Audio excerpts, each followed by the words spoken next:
Hello, my name is Jose Villalba, and I'm the Vice President for Diversity and Inclusion, as well as a professor of counseling.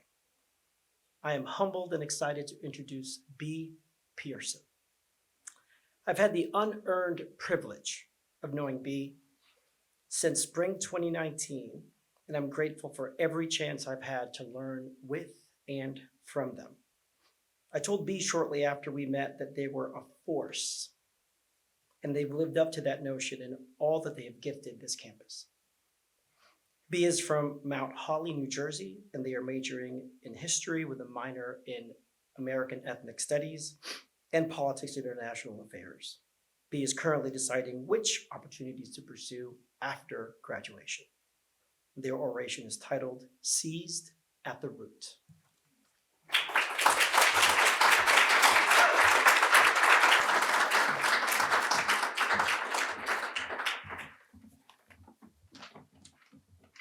Thank you, Dr. V. It takes 109 minutes to get from my parents' house in the woods to the gates of my forest.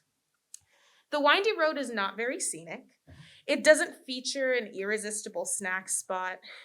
Its highways, back roads, and pit stops are all unremarkable. Yet, here I am describing it. I've memorized the twists of the bypass and the turn onto MLK Drive, not because of where I was coming from, but because I was headed home. Don't get me wrong, I cherish my 2 parents, 3 brothers, 3 sisters, and a partridge in a pear tree. My family and I have lived up and down the East Coast, forwarding mail from Massachusetts to Florida, to North Carolina, to New Jersey, and all the way back again. My favorite memories come from the moments where we were in motion. But I never once imagined myself trading my fast-paced northern lifestyle for a southern campus framed by magnolia trees. My family was a tight-knit haven. But by my senior year of high school, I was yearning for stability. Well, the last 4 years at Wake have been anything but stable. What surprised me is what I learned in this sea of unrest. For wide-eyed first-year me, the calm before the storm went by the name BUILD, a pre-orientation program that was largely BIPOC students coming together to learn about leadership and diversity.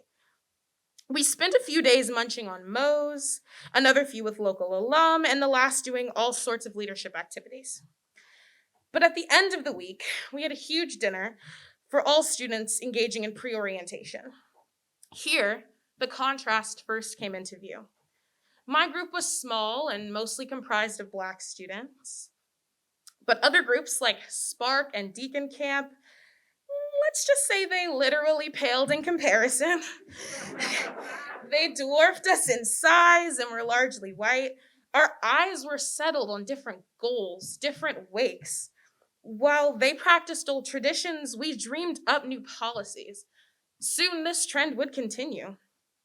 So on to first year, and probably like everyone my age, I had the typical college experience of decimated friendships, unrequited crushes, and disappointing math grades. I remember getting lost on my way to my FYS tucked away in the maze-like halls of Tribble. I cried over chicken from the grill station after I bungled my audition for an a cappella group, but I experienced the atypical as well. I crowded into the then all too small Black Student Alliance lounge to reel at the sight of blackface photos.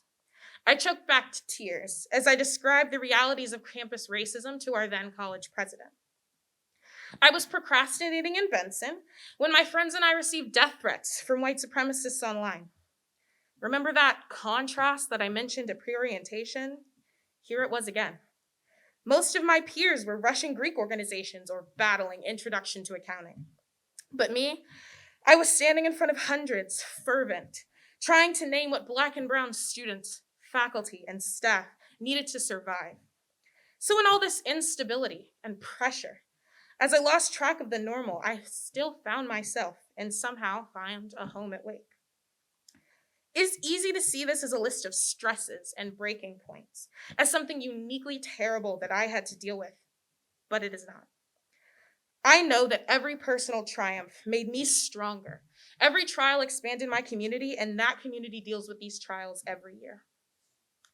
During that first year, I met Dr. Jose Villalba, someone who is now a trusted mentor and even friend. After the initial digital scare, I closed my computer and soon we were laughing and sipping on milkshakes in staunch defiance of racist aims. I clung to this campus. I spent hours in meetings arguing about policy. I spoke in front of hundreds, yearning for better. I searched for and found allies in all of the dissension.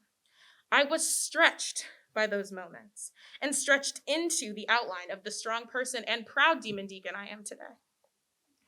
Often, when I relay these stories, I'm met with discomfort or pitying eyes. But this isn't a tale of how challenge dragged me down. In chaos and stress, I was built up. Over the next 3 years, I remained uncomfortable, squirming as I sat on the President's Commission for Race and Community, fidgeting as I helped create identity-focused programming in the Women's Center, shivering before taking the digital stage with famed friends of Maya Angelou. These moments weren't about ease, they were about growth. Wake Forest, all of us here have been doing the same thing through pandemics, new presidents, unprecedented change. We have been growing, and it has not been easy. All around us, faculty are overhauling curriculum requirements, staff are drafting and redrafting policies, and students are asking for no, demanding better. This work is exhausting and thankless at times. And as we reckon with our history, we also look to an equitable future. In this, the lesson of embracing discomfort as we build a home like Wake is all the more applicable. I leaned into the sensation and its lessons because just like in my childhood, being uprooted allows you to flourish, to seize hold of new fertile ground. For those who also find themselves feeling uncomfortable, find power there. I did. Thank you.